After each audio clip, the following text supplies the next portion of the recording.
प्राचीन इतिहास का मैंने उदाहरण दिया, मैं वर्तमान का भी उदाहरण देना चाहता हूँ। वर्तमान यानी आधुनिक भारत का भी उदाहरण देना चाहता हूँ। आधुनिक भारत में आपने देखा होगा कि 1990-1991 में कांग्रेस ने एलपीजी निजीकरण, भूमंडलीकरण, उदारीकरण की नीति को लागू किया। तो ब्राह्मणों ने जो LPG, liberalisation, privatisation and globalisation, ये जो पॉलिसी लाई, तो ब्राह्मणों के दिमाग में ये पहले ही था कि हम लोगों को, मूल निवासी बहुजन समाज के लोगों को प्रशासन से बेदखल करना है, इसके लिए हमें एलपीजी लाना है। ये ब्राह्मणों का तो डिसाइडेड था। लेकिन क्या वो ऐसा कहकर एलपीजी की पॉलिसी को लागू कर सकते थे कि हम आप लोगों को, एससी एसटी ओबीसी माइनॉरिटी के लोगों को प्रशासन से बेदखल करना चाहते हैं, इसीलिए हम लोग एलपीजी ला रहे हैं? जैसे वो वर्ण व्यवस्था नहीं कर सकते थे लागू कि आपको गुलाम बनाने के लिए वर्ण व्यवस्था ला रहे हैं, वैसे एलपीजी भी वो ऐसा कहकर नहीं ला सकते थे कि आपको प्रशासन से बेदखल करने के लिए हम एलपीजी ला रहे हैं, निजीकरण, भूमंडलीकरण की नीति ला रहे हैं। तो ऐसा वो नहीं कर सकते थे। लेकिन दिमाग में तो यह था कि मूल निवासी बहुजन समाज के लोगों को प्रशासन से बेदखल करना है। तो बेदखल करने के लिए फिर क्या किया जाए? तो उन्होंने निजीकरण, भूमंडलीकरण की नीति को जमीनी स्तर पर लागू करने के लिए लोगों का व्यू निजीकरण के समर्थन में बनाना शुरू किया। तो निजीकरण के समर्थन में व्यू बनाने के लिए उन्होंने क्या किया? उन्होंने सरकारी ऑफिसेस और सरकारी कर्मचारियों की बदनामी करना शुरू की। अगर आप उस समय का मीडिया अगर देखेंगे तो मीडिया में ये बातें बताई जाती थी, इसका प्रचार किया गया कि सरकारी कर्मचारी कामचोर होते हैं, सरकारी कर्मचारी भ्रष्टाचारी होते हैं, सरकारी कर्मचारी 12-12 बजे ऑफिस में आते हैं, 4 बजे वापस घर चले जाते हैं, सरकारी कर्मचारी चाय पीने के लिए जाते हैं, 1-1 घंटे तक आते ही नहीं है, सरकारी कर्मचारी कोई काम नहीं करते हैं, ये सरकार के ऊपर बोझ बने बैठे हुए हैं, इतनी मोटी मोटी सैलरी लेते हैं लेकिन काम नहीं करते हैं। ये प्रचार किया गया समाज में। तो समाज का ये व्यू बना कि हाँ, सरकारी इसमें तो काम बराबर होता नहीं है, बहुत समय लगता है, सरकारी डिपार्टमेंट में काम वाम तो होते नहीं है बराबर। ये व्यू पहले लोगों का बनाया। फिर सेकंड क्या किया उन्होंने कहा प्राइवेट सेक्टर बहुत बढ़िया होते हैं, मल्टीनेशनल कंपनियां आएगी, फिर उन कंपनियों के बीच में कंपटीशन होगा, कंपटीशन होने से रेट कम होंगे, रेट कम होने से कस्टमर को फ़ायदा होगा, इसीलिए निजीकरण होना चाहिए, कंपनियों में कंपटीशन होना चाहिए। ये प्राइवेटाइजेशन के समर्थन में उन्होंने तर्क दिया। फिर उन्होंने कहा कि सरकारी क्षेत्र में अगर काम करते हैं तो 10-10 साल, 15-15 साल बाद प्रमोशन होता है, प्राइवेट सेक्टर में ऐसा कुछ नहीं है, आपकी योग्यता के आधार पे होता है। अगर प्राइवेट सेक्टर में आप नौकरी पे लग गए और आपने 1 साल में परफॉर्मेंस दिखा दिया, अगले साल आपका प्रमोशन हो जाएगा। अगर आज 10,000 पेमेंट है, सीधे 50,000 हो जाएगी। तो रिजल्ट लाके दिखाएंगे तो प्राइवेट सेक्टर में आप दिन दूनी रात चौगुनी प्रगति कर सकते हैं। ये प्रचार किया गया।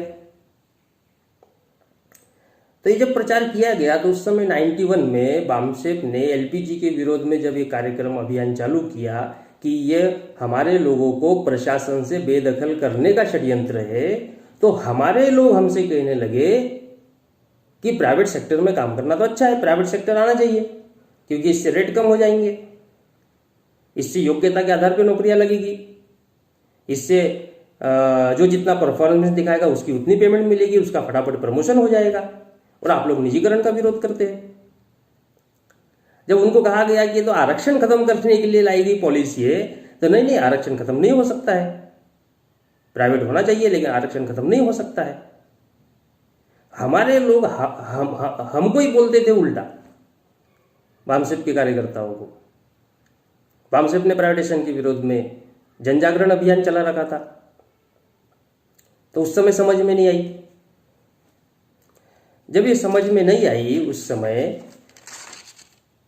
तो ये माहौल ब्राह्मणों ने एलपीजी के समर्थन में अनुकूल वातावरण निर्माण करने के लिए ये सारी बातें उन्होंने की, सरकारी कर्मचारियों को बदनाम किया ताकि प्राइवेट सेक्टर के समर्थन में वातावरण निर्माण हो सके, और प्राइवेट सेक्टर की खासियतें और बड़ा चढ़ाकर उनकी बातें बताना शुरू कर दिया। फिर भी उतना समर्थन नहीं, एकदम से नहीं लागू किया जा सकता था, समर्थन में माहौल जरूर बनाया था। तो फिर ब्राह्मणों ने क्या किया, ब्राह्मणों ने निजीकरण को लागू करने के लिए, ब्राह्मणों का उद्देश्य आरक्षण खत्म करना था, लेकिन जमीनी स्तर पर लागू करने की प्रक्रिया के तहत बहुजनों का समर्थन हासिल करना भी जरूरी था। इसलिए उन्होंने क्या किया, उन्होंने पहला कदम उठाया और उन्होंने कहा कि जो सरकारी कंपनियां घाटे में चल रही है हम केवल उसका निजीकरण करेंगे, दूसरी कंपनियों का नहीं करेंगे। उस समय कांग्रेस की गवर्नमेंट थी। तो जो सरकारी कंपनियां घाटे में चल रही है उसका निजीकरण करेंगे, क्योंकि वो कंपनियां ऑलरेडी घाटे में चल रही है, सरकार को उसका बोझ उठाना पड़ता है और वो घाटा सहन करना पड़ता है। तो वो घाटे में चल रही कंपनी को अगर हम बेच देते हैं, उसके शेयर बेच देते हैं या वो कंपनी बेच देते हैं, तो बेचने से सरकार को पैसा आएगा और सरकार से हम लोगों के कल्याण के ऊपर उस पैसे को खर्च कर सकते हैं। तो लोगों को लगा ये तो अच्छी बात है, घाटे में जाने वाली कंपनी को बेच रहे हैं तो अच्छी बात है, तो सरकार के ऊपर बोझ बनी बैठी हुई है घाटे में जाने वाली कंपनी। पहला स्टेप, घाटे में जाने वाली कंपनी का निजीकरण करेंगे, उद्देश्य आरक्षण खत्म करना, ब्राह्मणों का उद्देश्य आरक्षण खत्म करना, लेकिन जमीनी स्तर पे क्या कहा, घाटे में जाने वाली कंपनी का निजीकरण करेंगे। तो हमारे लोगों ने भी कहा ये तो अच्छी बात है, समर्थन दे दिया। फिर सेकंड स्टेप उन्होंने उठाई, जो कंपनियां फायदे में जा रही थी या नो लॉस नो प्रॉफिट में भी थी, उनको घाटे में शो किया, जानबूझकर घाटे में शो किया, और घाटे में शो कर फिर प्राइवेट कर दिया।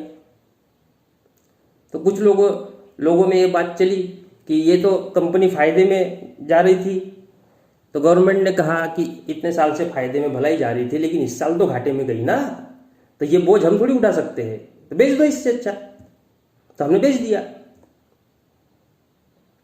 तो ये जो निजीकरण की प्रक्रिया है, इसको समर्थन मिले, इसके लिए ये सारे रास्ते अपनाए गए। तो घाटे में जाने वाली कंपनी का निजीकरण करेंगे ये कहा, फिर फायदे में जाने वाली कंपनी को घाटे में दिखाया, फिर निजीकरण किया।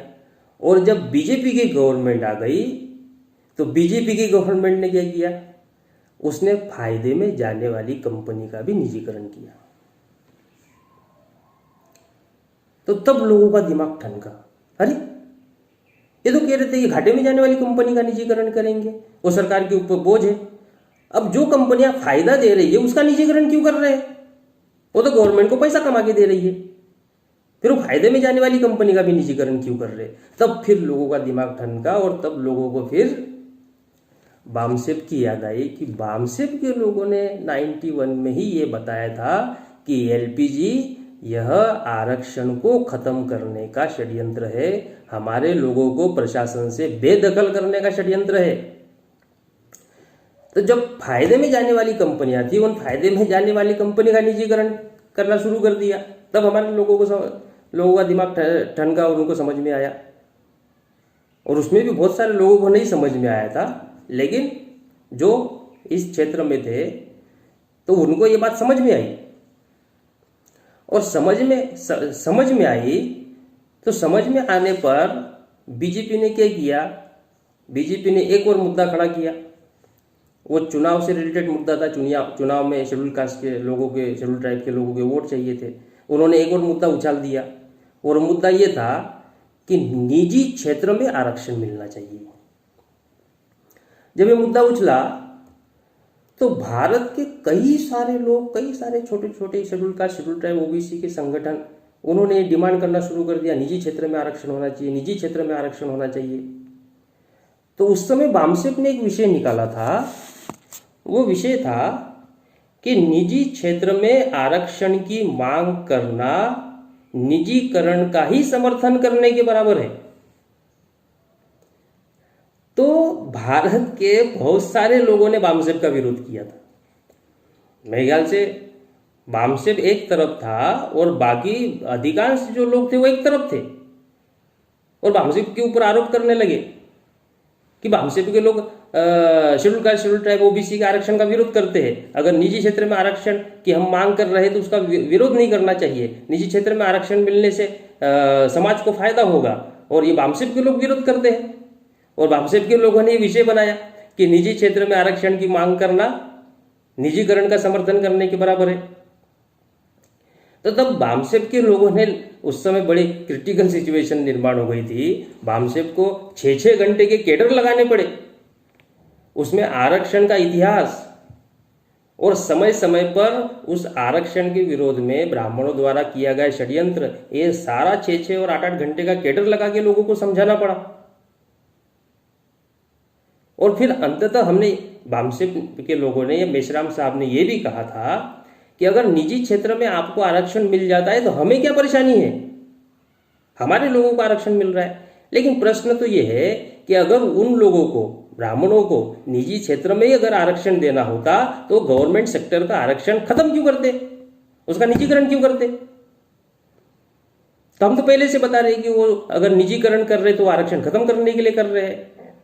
तो जो लोग आरक्षण खत्म करने के लिए निजी क्षेत्र का अपना सरकारी क्षेत्र का निजीकरण कर रहे हैं, वो निजी क्षेत्र में आपको आरक्षण कैसे देंगे?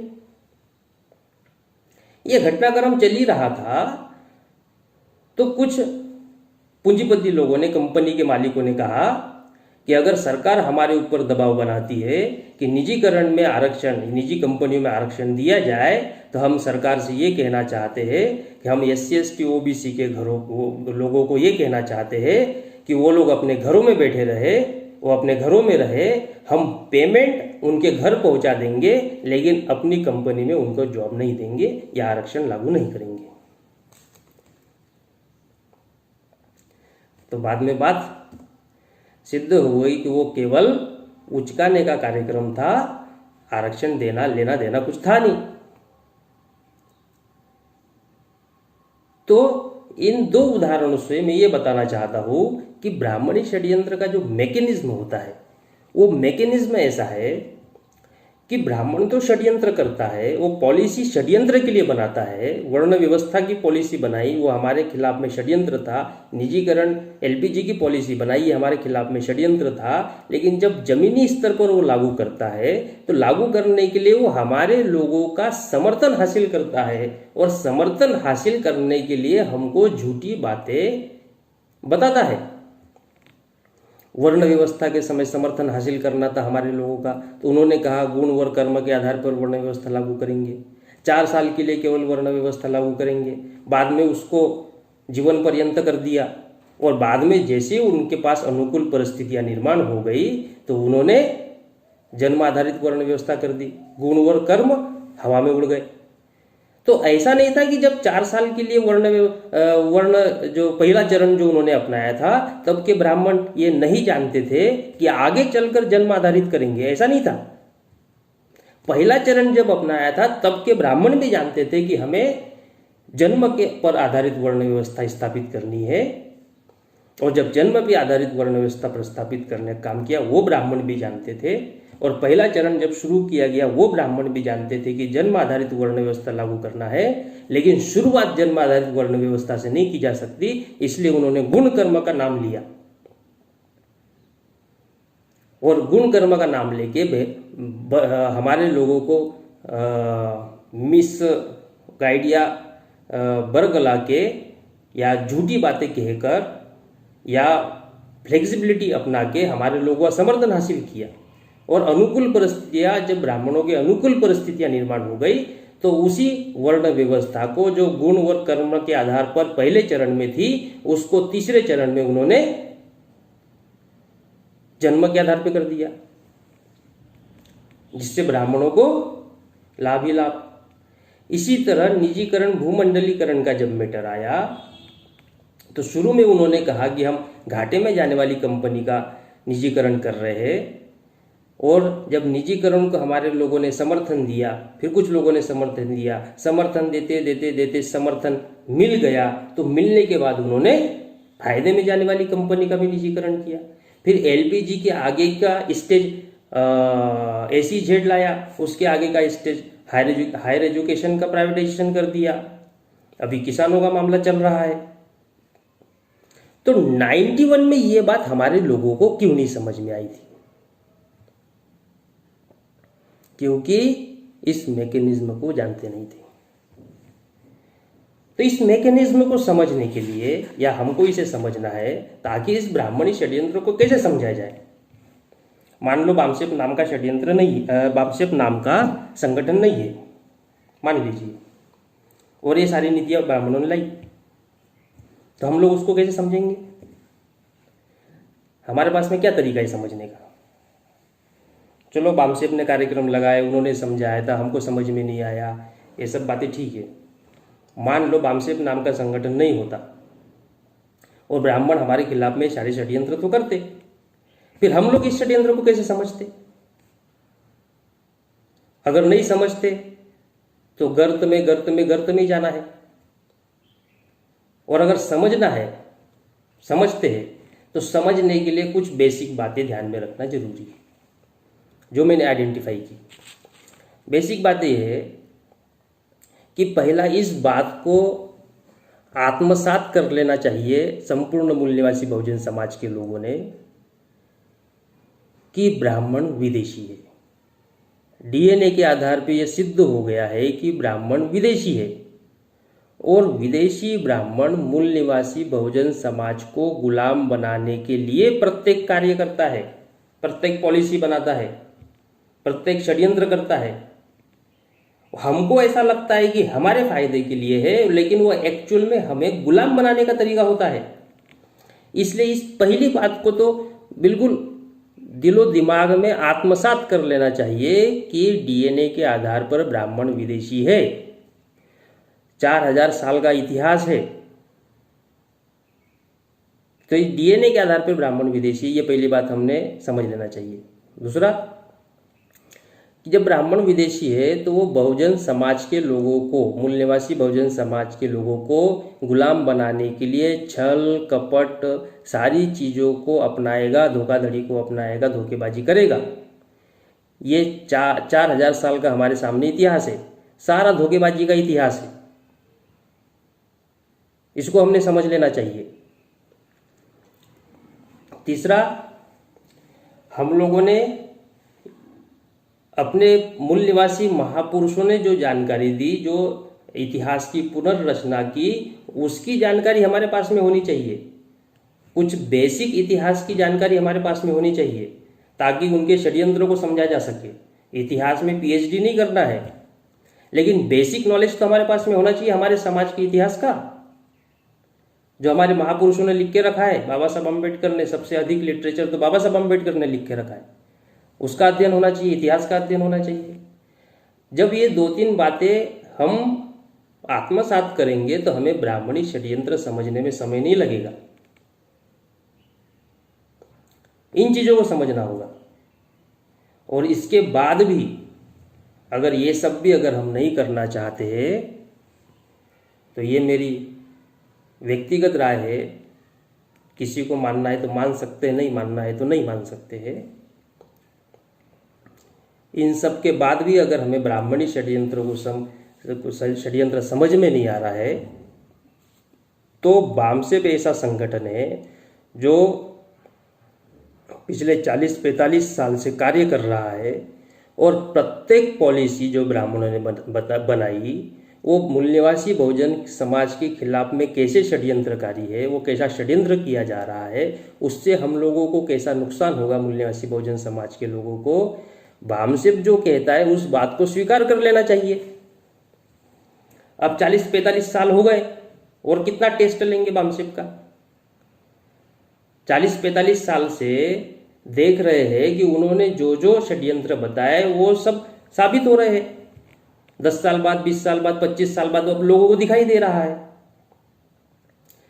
तो बामसेप का जो सोचने का, समझने का, वो पूर्वानुमान का और जो दूरदृष्टि बामसेप के कार्यकर्ता या बामसेप के नेतृत्व के पास में है, उन्हें ये सारा ब्राह्मणी षड्यंत्र समझ में आता है, जानकारी होती है।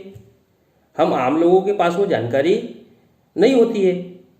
हम चलो उस बात को उस लेवल पे नहीं समझ सकते, लेकिन अगर बामसेप के नेतृत्व द्वारा या बामसेप के कार्यकर्ताओं द्वारा अगर वो षड्यंत्र समझाया जा रहा है और तर्क देकर समझाया जा रहा है तो उसको स्वीकार कर लेना चाहिए, तर्क के साथ स्वीकार करना चाहिए, बुद्धि के साथ स्वीकार करना चाहिए, विज्ञान संगत आधार पर स्वीकार करना चाहिए, जो तथागत बुद्ध ने कहा। तो बामसेप जो है वो तर्क के आधार पर, बौद्धिक आधार पर, प्रायोगिक आधार पर हर तरीके से समझाता है। तो समझाने पर उस षड्यंत्र, वो जो षड्यंत्र किया जा रहा है वो षड्यंत्र वाकई में षड्यंत्र है और उसमें हमने शामिल नहीं होना चाहिए, बल्कि उस षड्यंत्रों को रोकने के लिए हम लोगों ने काम करना चाहिए, इस बात को स्वीकार कर लेना चाहिए। अगर सेल्फ स्टडी या इतिहास की जानकारी या पूर्वानुमान और दूरदृष्टि अभी हमारे पास में नहीं है तो हमारे सीनियर कार्यकर्ता जो ब्राह्मणी व्यवस्था से लड़ रहे हैं, बहुजन समाज के गुलामी से आज़ादी की लड़ाई लड़ रहे हैं, उस बात को स्वीकार करना चाहिए। नहीं तो होता क्या है, 91 में बामसेप ने निजीकरण, भूमंडलीकरण, उदारीकरण के ऊपर समझाया, उस समय हमारे कान में जू भी नहीं रहेंगी। फिर 10 साल निकल गए, 20 साल निकल गए और जब आपके डिपार्टमेंट के ऊपर टाइम आया तब निजीकरण का विरोध कर रहे हैं। जब 91 में समझाया था तब बामसेप की सुनने को तैयार नहीं थे।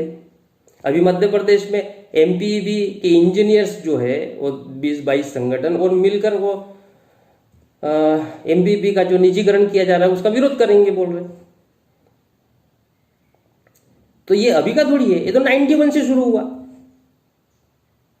उसी समय विरोध करना चाहिए था, वहां से शुरुआत होनी चाहिए थी। और जो वाकई में लड़ाई लड़ रहा है उसको अपना बुद्धि, हुनर, समय, श्रम, पैसा देना चाहिए था, तब जाके ये मामला हल होता। इसलिए साथियों, ये जो आज का विषय था कि आखिर ब्राह्मणी षड्यंत्र का मैकेनिज्म क्या है। तो मैकेनिज्म सिंपल है, जो उन्होंने प्राचीन भारत से लेकर आज तक अपनाया हुआ है, वो है हमारे लोगों का ब्राह्मणी षड्यंत्र के समर्थन में मानसिकता बनाना। और वो मानसिकता बनाने के लिए झूठी बातें, झूठी अफवाहें और झूठे तर्क वो लोग हमारे समाज में बड़े पैमाने पर प्रचार करते हैं, जिसकी वजह से हमारा समाज उस षड्यंत्र को नहीं समझ पाता है और उसके समर्थन में हो जाता है। जब वो षड्यंत्र बहुत बड़े पैमाने पर प्रभावशाली हो जाता है, जब हमारे लोगों को उस बड़े पैमाने पर नुकसान उसका दिखाई देता है, तब हमारे लोगों की आंखें खुलती है। तो ये जो मैकेनिज्म है, इस मैकेनिज्म को ब्राह्मणों द्वारा जो भी पॉलिसी लाई जाती है उस पॉलिसी के संदर्भ में अध्ययन करके हमने इसे देखना चाहिए। तो ये मैकेनिज्म अगर आपको समझ में आ गया तो आपको ब्राह्मणी षड्यंत्र समझने के लिए किसी और व्यक्ति की आवश्यकता नहीं होगी, आपको स्वयं ही ये ब्राह्मणी षड्यंत्र दिखाई देगा, समझ में आएगा। तो आज इस विषय पर ब्राह्मणी षड्यंत्र का मैकेनिज्म है, इसके दो महत्वपूर्ण फैक्टर कि वो अनुकूल वातावरण निर्माण करते हैं, बहुजन समाज के प्रभावशाली लोगों के साथ में संपर्क और संवाद बनाते हैं, उनके साथ बॉन्डिंग करते हैं। ये उनके दो हथियार है महत्वपूर्ण। इस टॉपिक के आधार पर, ब्राह्मणी मैकेनिज्म के आधार पर, ब्राह्मणी षड्यंत्र का जो मैकेनिज्म होता है उसे मैंने जितना विचार, मंथन, चिंतन किया वो बात मैंने आपके सामने शेयर की है। और मैं आशा करता हूँ कि आप लोग बामसेप द्वारा जो ब्राह्मणी षड्यंत्र को समझाया जाता है, उजागर किया जाता है, उसको समझने का, उसे स्वीकार करने का प्रयास करेंगे। और मेरी ये दिली आशा रहेगी कि हमारे बहुजन समाज के लोग इतना बुद्धिजीवी हो जाए, इतने प्रबुद्ध हो जाए कि वे ब्राह्मणी षड्यंत्र को स्वयं सेल्फ एनालिसिस करके समझ सके और उस ब्राह्मणी षड्यंत्र के विरोध में स्वयं होकर उसका विरोध करे, प्रतिकार करे और इस आंदोलन में ताकि जो ब्राह्मणों द्वारा जो हमें गुलाम बनाया गया है, इसके विरोध में जो आज़ादी का आंदोलन चलाया जा रहा है, उस आज़ादी के आंदोलन में अपना बुद्धि, हुनर, समय, श्रम और पैसा इसका योगदान देंगे, ऐसी मैं आशा करता हूँ। और इसी के साथ ये टॉपिक समाप्त करता हूँ। जय भीम, नमो बुद्धाय, जय मूल निवासी, राहुल बोधी, प्रभारी बुद्धिस्ट इंटरनेशनल नेटवर्क।